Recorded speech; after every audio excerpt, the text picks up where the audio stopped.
Hello, welcome back, bienvenue, and all that jazz. Today, it's time for our first ever Stink, stank, stunk. This is my top 10 most disappointing / worst reads of 2022. In the wise words of a power drag duo, Drakmorda and Swanthula. Before we jump into this, let's just have the little caveat of books are art and art is subjective. I'm not here to judge you for liking any of these books or these books in and of themselves. I'm only here to talk about my personal experience while reading these books.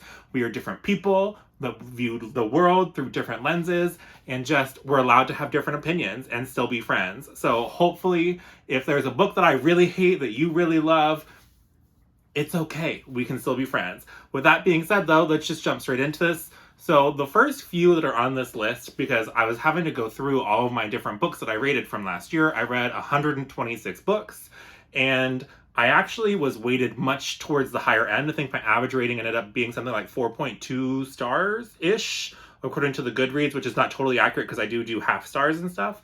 But that means that because my average rating was so high that I had to kind of reach up into some of the like 3-star-ish range in order to fill out this list of 10 books that were my worst of the year. So the first few on this list are not necessarily like books that made me mad. They're just books that either my expectations were different than what I got, or I just felt kind of ambivalent about them. So that's enough caveats. We'll just jump straight into this and just know that we're going in like ascending order of how much like vitriol I have that needs to be expelled when I talk about this book.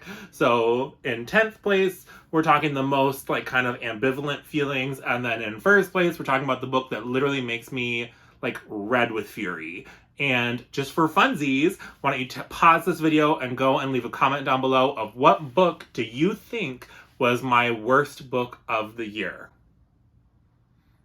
I'm curious, and then you can go back and edit it and tell me if you were correct or not. So in 10th place, we have Paladin Unbound by Jeffrey Spate. This is I think it may be indie or self-published book. I'm not totally sure. And this book was by no means bad, but for me personally, what happened with it was I just felt this kind of disconnect between what I wanted and what I was getting. And what I mean by that is it felt very much like a Dungeons and Dragons type adventure. We're following this orc paladin who like lost their faith and following their kind of adventures in this realm. And there felt like there was like 3 distinct parts to this book. And I would have liked each of those 3 distinct parts to maybe just be their own book and have it be a trilogy. But with it all being crammed into this like relatively short, like I think it's like 250-page book, I just was left kind of unsatisfied afterwards. But that means that if you are looking for something that is incredibly fast-paced with really no downtime, we're just going adventure to adventure like a fun D&D campaign, then you should definitely check out Paladin Unbound. Then in 9th place, I'm not sure if this was indie published or what it was. I read it as an ARC via NetGalley, and that is Ought to Be Dead by Scott Warren. And this was kind of like Undead Witcher. We were following this guy who died and somehow was like semi-resurrected as like almost like a corpsey type thing, and he was going around and killing monsters, but we had no idea who he was, why he was. There was some mysteries surrounding that, and I was a little bit bored. So like it just wasn't my thing. Like even for The Witcher, I remember very little about The Witcher, but I do love like that monster of the week vibe in like a TV show, but for sometimes it just doesn't translate perfectly to a book for me, and that's okay. So if you're looking for like undead Witcher, you're welcome. Then in 8th place, this was the beginning of me just coming to terms with the fact that I do not like contemporary thrillers. And so I read The Last Mrs. Parrish by Liv Constantine, and everybody is a miserable piece of human being. They are all just fucking each other over in like the most petty and spiteful ways. And I just didn't like it. Like, that's not really what I'm looking for when I'm reading a book. If I want a thriller, I want to feel that kind of like, I don't know, maybe more like murder mystery or like murder thriller or suspense. I just didn't feel any of those things. I just felt like they were all garbage human beings doing really horrible things to each other. And it just did not click with me at all. Then in 7th place, I have Restless Slumber by KJ Sutton. This is book 2 of the Fortuna Sworn series. I think there's gonna be like 5 or 6 books. It is a like fantasy romance series, And this is just another one that I felt kind of ambivalent about. Like, I wasn't in love with the characters. The plot felt like something I had seen before, and just like, when I'm reading a fantasy romance, if the plot is not catching me and the characters are not catching me, like, why am I reading it? You know what I mean? Like, it didn't feel like the series for me. I'm still planning maybe to try the third book at some point and then make a decision on the series from there. But I don't know, I'm like 2 books in and I'm like, well, as time goes on, I just feel less and less of like a desire to pick back up that series. So if you've read the Fortuna Sworn series and you think it gets amazing and maybe like book 3 is like a turning point or something, let me know. But as it stands, it was pretty meh. And that kind of ends the meh part of this. And we're now on a quick descent into purgatory. So let's just rip off the Band-Aid, shall we? So in 6th place is A Game of Fate by Scarlett St. Clair. This book was hot trash. Literally the male character. So this is like a Hades and Persephone retelling-ish. And I guess it's like a companion series because there's one part that like you get perspective of Persephone, and then I read the book 1 of the part where you're getting the perspective of Hades. And some of the world building was kind of cool. It felt kind of like cliche urban fantasy stuff, so it wasn't like super great. But like these characters, man, and their relationship, just weird, kind of like bordering on what I hate about a certain other relationship that I'll talk about later in this video. Just like, it felt like they were just horny for each other. There was no conversations, there was no building of an actual romance. And like, if you're just looking for smut, like, A+ for you. When I want that, I will just go on and search some videos on the internet. I don't really want it in book form. If I'm reading it in book form, I'd like to feel something more compelling, something about the plot and the interactions between the characters, and you feel this relationship building, not literally just the dude walking around in a constant state of erection every time he sees this girl, and the girl just being like, I don't know, it's just weird. It's not good. The writing wasn't super great. It just and then we'll move on. So in 5th place is The Emperor's Blades by Brian Savely. This is book 1 of the Chronicle of the Unhewn Throne, which I only read because Alan at the Library of Alexandria was doing a read-along for the Chronicle of the Unhewn Throne in the first part of 2022. And so I picked up book 1 and I've read the whole trilogy. Why? I have an inability to DNF and I need to work on that. Hi, my name is Rodger and I need to get better about DNFing. Anyways, like, it's not good. Like, it felt like these weird disjointed bits of like kind of dude bro-y action movies, like pulled out and shoved together, and then there was no like character development. And then it's a similar issue to what I had with some of the complaints that I had about Farseer, but at least in Farseer the characters were very well realized. In the Chronicles of the Unhewn Throne, they're not, and neither of them I felt like had a lot of the interesting moments happening on page. A lot of them happen off page. And I despise that so much. Like, if you're going to build something for me for 3 books, it better happen on page. But now I'm getting like heated. Okay, so back to The Emperor's Blades. So the real like tipping point for me that made me just go like, is the main bad guy has absolutely no nuance, no nothing, and he is evil because he repeatedly threatens or tries to initiate sexual violence against female characters in the book, and that is his only reason for being in the story. That is the only thing that makes him evil. He just does horrendous things, and in later books he does like some torture and some messed up stuff for reasons, but just like, he needs to be evil for more reasons than sexual assault. I'm sorry, but you cannot use sexual assault like it's a trope and expect me to be like, oh wow, this story is so moved. Like, no. Like, if you're going to do it, it needs to be handled with the nuance and care that that thing deserves. Because if you're going to use something as heinous as that, then you need to have a good discussion, good catharsis, good payoff from that. You cannot just use it to like emotionally manipulate the reader into like instantly hating the character. Like,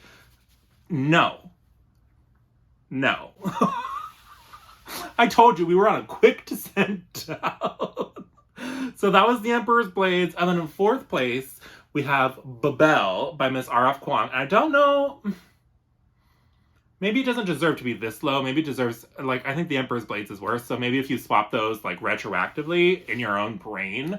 But Babel by R.F. Kuang, just, it was not giving me the tea. And this one isn't bad because of any content specifically in the book. This one was just the case of, like, my expectations versus the reality of what I got were just so disjointed that I just did not enjoy this book. I went into it knowing that it was going to be this look at linguistics, and it plays with this silver magic, and this magic relies on meanings that are lost in translation and the etymology of words. And so there's some cool discussions happening about that in the first, like, third of the book. But I felt personally like the characters in this book were a little, like, one-dimensional. Like, they just felt like these cardboard cutouts put up so that R.F. Kuang could shout about different messages that she wanted. Their decisions and their interactions just never felt totally organic to me, and so it just took me out of the story because I didn't feel like I was with this group of friends dealing with this kind of horrendous time of British colonialism. And then the theming around colonialism just was, like, not... I felt like it could have been delved into in a more, like, nuanced way. It just felt very much like colonialism bad, and, like, obviously, like, I don't need, like, a 500-page book to tell me that. Like, I already know. I'd like to have a little bit more interesting of a conversation and see these characters struggling a little bit more because they were kind of in a position of privilege in this, like, university. And I never felt the struggle. It just felt very forced and rushed, and it just never quite clicked with me. And it was really unfortunate because in theory, I liked a lot of the stuff that it was trying to set out to do, but just in practice, it didn't really work for me. Then in third place, again, this is not because it made me mad, it's because it made me kind of disgusted. And that is Ice Planet Barbarians by Ruby Dixon. And so, first of all, Mara did me friggin' dirty because I was like, hey, I've been curious to try some, like, speculative fiction, sci-fi romance. What would you recommend? So she recommended this book to me, not telling me that in the first 2 chapters, we have graphic, on-page sexual violence, which I was just, like, so shocked. I was, like, not expecting it because I'm like, oh, yay, like, fun sci-fi romance. And, like, the cover looks like this crazy, just almost, like, erotica. Like, in part 1, because a girl cries too loud, the aliens are abducting these women, graphically assaults her on page, and then they crash land on this ice planet, and one of the girls is going out to kind of find help, and this is in chapter 2, and she falls asleep by a fire and wakes up with some dude, like, eating her out. And I was just like, what the fuck am I reading? And then I kept going, and then there's this fucking Kui, which is like this disgusting symbiotic worm that lives in their chests because the atmosphere on this planet is, like, toxic, and so it helps them survive in the temperatures and the atmosphere or something like that. And, like, it's like the fated mates trope, which already I don't love, and then it was just, like, with an added layer of, like, ugh, because then the friggin' people have, like, this fated mates trope, and their gross chest worm, like, vibrates in their chest, like, so forcefully that it, like, makes sound that people can hear or feel, and that's how they know that they're near their fated mate. And I was just like, absolutely fucking not. Like, it was like, no. And then I was talking to Mara about it, and she's like, oh yeah, oops, I forgot to mention that book 2 is much better and, like, more, like, the romance is sweeter. And so maybe I could be convinced to try book 2, but book 1, just, we're going right out the gate like that, and then just, what? No. And then the worst 2, so depending on the day that you ask me, it would probably flip-flop, but in second place is The Haunted Hoo-Ha by Carlton Mellick III, and this one, I understand that it was meant to be bizarro fiction. So in this story, we are following, I don't even remember the characters' names because nobody cares. But basically, she has sounds that come out of her vajayjay. And when she was younger, she had, like, a best friend that she thought was imaginary that would climb out of her hoo-ha to talk to her. And so eventually her boyfriend gets concerned, and then she convinces him to crawl up inside of her, and there's a whole world there. And the part that really sort of just, like, irk me is the backstory for this whole thing about why, sorry, like spoilers, I'll put a little spoiler, so if you really care about being spoiled for the haunted vagina, I guess you can skip. But the whole reason that she has this like womb world, if you will, is because she's Asian, and that at some point in the past, there were people starving in her home country, and so there were women who gained this mutation to have this womb world that people could go inside and live inside of her and live off of the nutrients from her. And I was just like, okay, well, that feels a little racist to me. Like, huh? Because the author, I'm pretty sure, is a white dude. So I was just like, no. Oh, God. Like, this video is like pulling years off my life. But if you want more details on the haunted hoo-ha, I did a whole spoiler-filled vlog journey chronicling the pain that I went through with this one. Like, it is so bad. Ugh. Okay, anyways. And now, in first place, did you guess it? Drum roll, please. Is House, Sky, and Fucking Breath. Oh my god, like, every time I talk about this book, I get, like, physically, like, warmer in my cheeks. Like, I just am so mad by the squandered potential. So this is book 2 in the Crescent City series by Sarah J. Maas. Book 1 being House of Earth and Blood, that unanimously, pretty much, if you like urban fantasy, people tend to really like House of Earth and Blood. There will be some complaints that maybe the middle chunk is a little slow. There could be things that were edited down to make it a little bit more streamlined. But nobody really has huge, massive, like, vitriolic responses to House of Earth and Blood. But then we get to House of Sky and Breath, and it is so long. And originally I was buddy reading this with my friends Ingrid and Jashana, and like Jashana had gotten ahead of me and Ingrid, and she was like starting to send these kind of like cranky messages about like, what is this? And then I was like, oh, Jashana's just probably having a bad day. Like, so far it seems fun enough. And then at some point it turned, and it was so just like, what? And I have a full spoiler-filled review video if you want more of the what, where, why, when, that I will link for you about like the exact things that like drove me up a freaking wall. But like the most toxic relationship where they're lying to each other and their lies are putting each other in literal life and death situations because you don't think that your person is good enough to value other people's lives. Legitimately. Like, what is that? And then all these people on the internet being like, oh my god, the relationship is goals. And I'm like, this is the most toxic, nasty dynamic where like you literally almost killed him by lying to him because you didn't trust him to take your side on something. Like, what is that? And then literally the most juvenile dude bro locker room like sex talk, just it was so, oh my god. But book 1 was so good, so it was just like the juxtaposition of the amazingness that was book 1 and then this utter travesty that was book 2 that really just cemented House of Sky and Breath as the worst book that I read in 2022. Am I still tempted to maybe try book 3? Kind of. We'll see how it goes. There was a big reveal at the end of book 2, which if you know, you know, that maybe means that I maybe need to check out a different series first to maybe have full context. I don't know. We'll see. Like, this book still just makes me so mad. But anyways, I will stop ranting about these books. I will be putting together some of the best of lists to balance it out, to remind myself of the highs of the year.